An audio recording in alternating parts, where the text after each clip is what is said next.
ভাবছিলাম যে বয়স্ক মানুষ কেমনে বা কি করব, কিন্তু এখন দেখতেছি সাইডটা জোয়ান স্যামরা থেকে আপনি অনেক শক্তিশালী।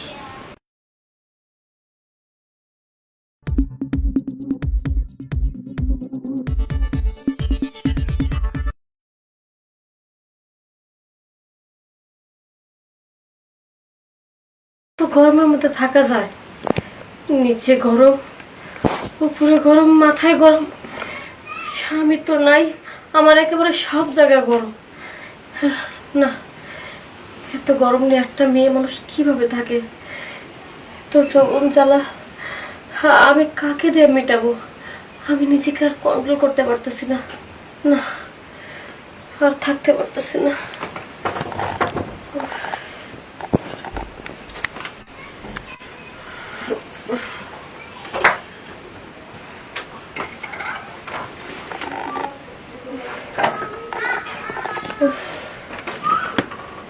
আমার সব জ্বালা পোড়া লাগতেছে। মনে হইতেছে একটা পুরুষ মানুষ যদি আমি কাছে না পাই তাহলে নিজেকে কন্ট্রোল করতে পারবো না। এত কষ্ট আমি কিভাবে সইব? এত অস্থির আর এত খারাপ লাগতেছে।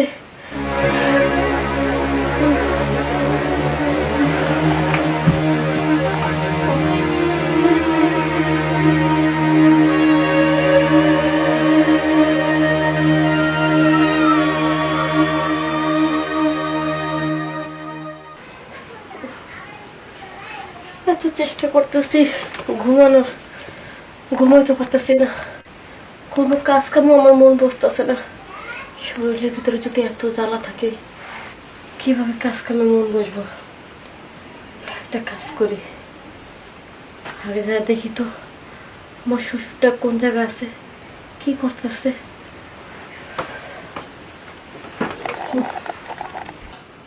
ছেলেটারে বোধহয় বিদেশে পাঠাইয়া ভুলই করে ফেলাইছি। বৌমার যে আজকাল চলন ফেরন আমার কাছে একদম ভালো লাগছে না।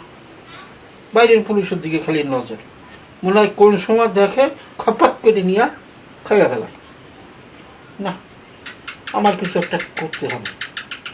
ওই যে টিকটিকিও বলতেছে ঠিক ঠিক ঠিক, আমার কিছু একটা করতেই হবে। আর নাহলে কোন সময় একটা দুর্ঘটনা ঘটাই দেয়, পরে মান সম্মান নিয়ে টানাটানি শুরু হয়ে যায়। আমার মাথায় কাজ করতেছে না। বাবা, হ্যাঁ, পানি। ওই আমি তো পানি চাই নাই বৌমা তোমার কাছে। ওই আমি তো পানি চাই নাই বৌমা তোমার কাছে। পানি চান নাই? না। ও, আমার তো গরম লাগতেছে ছিল, তো আমি তো মনে করছি যে আমার মতো মনে হয় আপনারও গরম লাগতেছে, তাই পানি নিয়ে আসলাম। এখন যেহেতু আমারে খাইতে কইতেছেন, ঠিক আছে আমি খাই। কিন্তু বাবা, এই পানি খাইলে তো পেট ঠান্ডা হবে, কিন্তু অন্য কিছু তো ঠান্ডা হবে না। আমার তো অন্য কিছু সমস্যা, না। সেটা ঠান্ডা করুন কিভাবে বাবা? হ্যাঁ, সেটা তো বুঝতে পারছি তোমার কোন জায়গাটার সমস্যা, আমি টের পাইছি। যাই হোক, আপাতত ওই পানিটা খাইয়ে পেটটা ঠান্ডা করো, মাঠানায় আমি ঠান্ডা করার ব্যবস্থা করবো। বাবা, হ্যাঁ, এটা কি বলছেন? ওইটা যেটা তুমি বুঝছো ঠিক আমি ওইটাই বুঝছি। তাই করে, কারণ বেগুন রাখতে বাজেছে। আপনি ছেলেরা যদি বিদেশে না পাঠাতেন তাহলে আমার জায়গা জায়গায় এত গরম লাগতো না।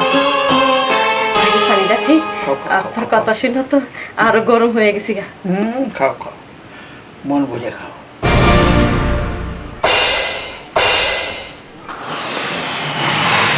বাবা, পেট তো ঠান্ডা করছি, মাথা ঠান্ডা ব্যবস্থা করেন। বললাম না আমি, ওটা আমি করবো। কেননা ঘরে বিদ্যুৎ ঘরে থাকে। তুমি আজকাল যা শুরু করিস, তাতে আমি এটা ঘরেই রাখতে চাই ইজ্জতটা। আপনি যেহেতু আমার মনের কষ্টটা বুঝছেন, আপনার কথা শুনে আমি অনেক শান্তি পেলাম। আপনার কথা শুনে না আমার অর্ধেক গরম কমে গেছে গা, আর কথাটা রাখলে পুরা গরম রেখে মেজে। কথা এত বাধ্যতামূলক রাখতে হচ্ছে। দেখো, তুমি আমার ছেলের বউ, আমি অতটা খারাপ ছিলাম না। এখন তোমার কার্যকলাপ দেখে আমি একটু চিন্তা ভাবনা করলাম। যে আমি ইজ্জতটা ঘরে ধরে রাখতে চাই। ঠিক আছে, তোমার আমার ব্যাপার যেটা হবে এটা কার পক্ষে যেন জানতে না পারে। আর আমার ছেলে তো দূরের কথা, বুঝতে পেরেছ? ঠিক আছে বাবা, হুম। আপনি আমার জীবনটা বাঁচালেন। আসলে এই কয়টার দিন এত অস্থির হয়ে গেছিলাম, মনে করেন খাইয়া শান্তি নেই, বইয়া শান্তি নেই, নিচের থেকে সব কিছু আমার গরম হয়ে গেছিল। এখন কি অবস্থা আছে? এখন যেহেতু আপনি আমার কষ্টটা বুঝছেন, তেলে তো সব কিছু ঠান্ডা হয়ে যাব। কিন্তু বাবা, এই বয়সে ঠিক মতো ঠান্ডা করতে পারবেন তো? দেখি চেষ্টা করে আমার বৌমার শরীরটা ঠান্ডা করতে পারি কিনা। হুম, ঠিক আছে বাবা। ঠিক আছে, যাও তুমি বিছানটা যেয়া পরিষ্কার করে ওখানে শুয়ে থাকো, আমি আসতেছি। তাড়াতাড়ি আসেন কিন্তু। ঠিক আছে, যাও।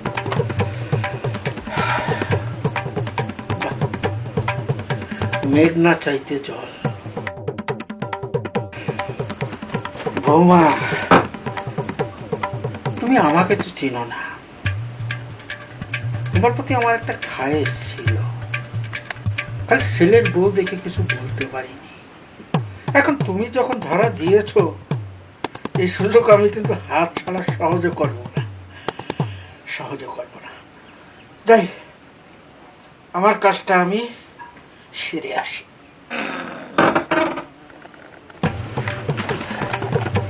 যাক, এতদিন পর তাহলে মনের আশা পূর্ণ হতে যাচ্ছে। সত্যি গরমে এতই অস্থির ছিলাম যে একটা পুরুষ মানুষের ভীষণ প্রয়োজন ছিল। আজকে যেহেতু আমার শ্বশুরের রাজি করাইছে, তাহলে আর আমার কোনো চিন্তা নাই। একবারে অনেক দিনের খাওয়ানো একবারে খাইয়ে নেব, যেন আমার বারবার ক্ষুধা না লাগে। স্বামীর আশা আর করি না। শ্বশুর যদি ঠিক থাকে, স্বামীর যতদিন মন চায় ততদিনই বিদেশে থাকুক।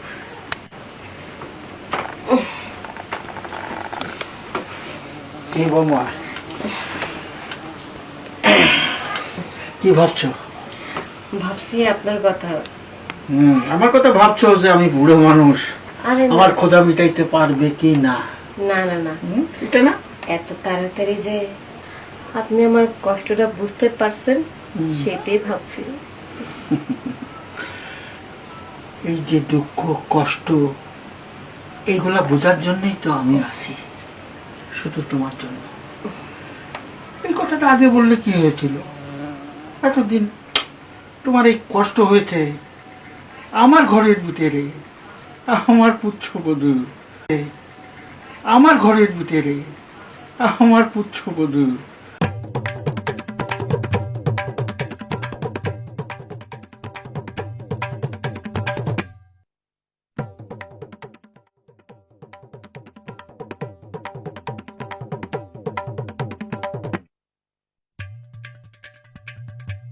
এটা কখনোই মেনে নেওয়া যায় না। কষ্ট আমারও হয়েছে, যাই সেটা না না বললাম।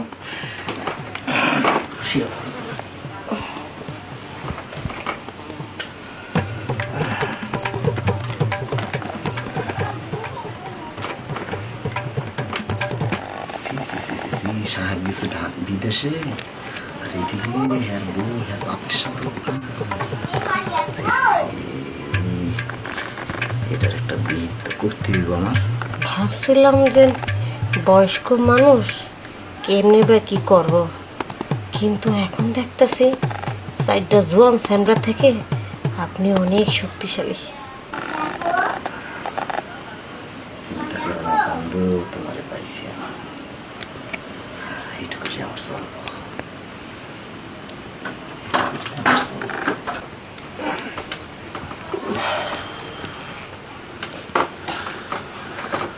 কি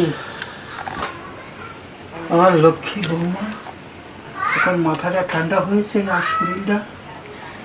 সব কিছু ঠান্ডা হয়ে গেছে। চারটা ছেলের মধ্যে যেই শক্তিটা আছে, আপনার একার মধ্যে সেই শক্তি।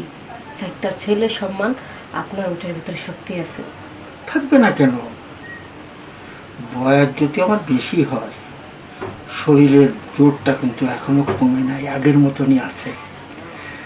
সত্যি বাবা, আপনি যে সুখ দিচ্ছেন, এখন আপনার ছেলেরও আমার বেশি প্রয়োজন নাই, যত বছর ইচ্ছা তত বছর বিদেশে থাক, শুধু আপনি পাশে থাকলে হবে। মাঝে মধ্যে এমন সুখ দিয়ে না আমারে। ঠিক আছে, তোমার সুখ দেওয়ার জন্য আমি সব সময় প্রস্তুত আছি।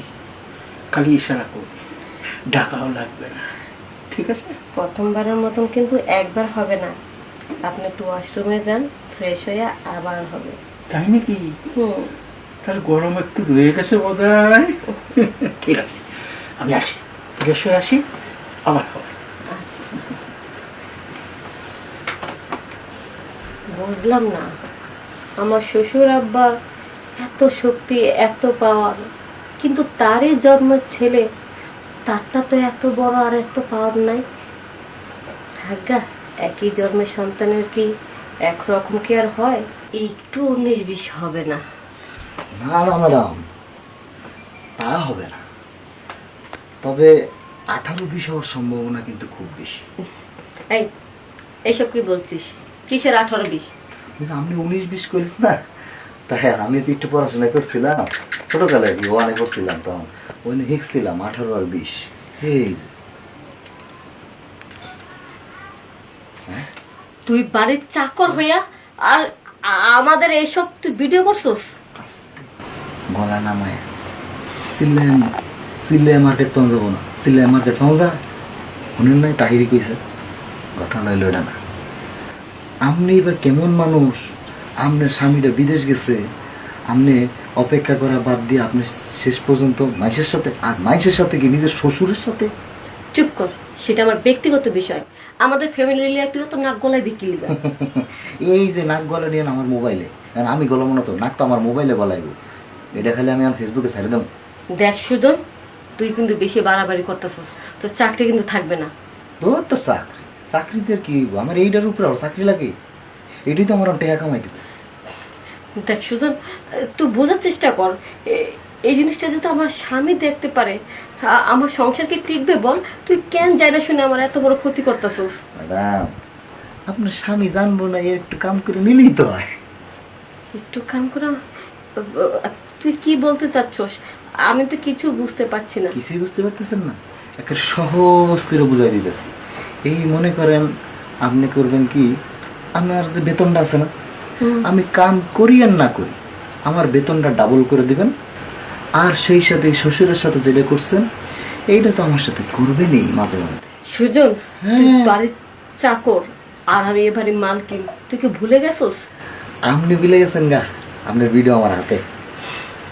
আপনি যে এইবারের কিচ্ছু না, খালি এটা যায় আপনার শাশুড়ির কাছে দেখাম খালি, সুজন ঠিক আছে? তারপর আপনার আত্মীয় স্বজন যা আছে। দেখ সুজন, তুই অত দূর যাইস না। আর পাশের বাড়ি যে সুমির মায়ের লগে যেন ঝগড়া করেন, খালি সুমির মারা যদি এটা দেখাম যায় কেমন হইব?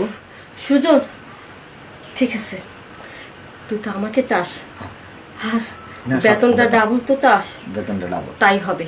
তুই যা চাস তাই হবে, কিন্তু আমার কথা দিতে হবে, ভিডিও কিন্তু তুই ডিলিট করবি। বল। না, ভিডিও ডিলিট করলে আমার বেতন আইব?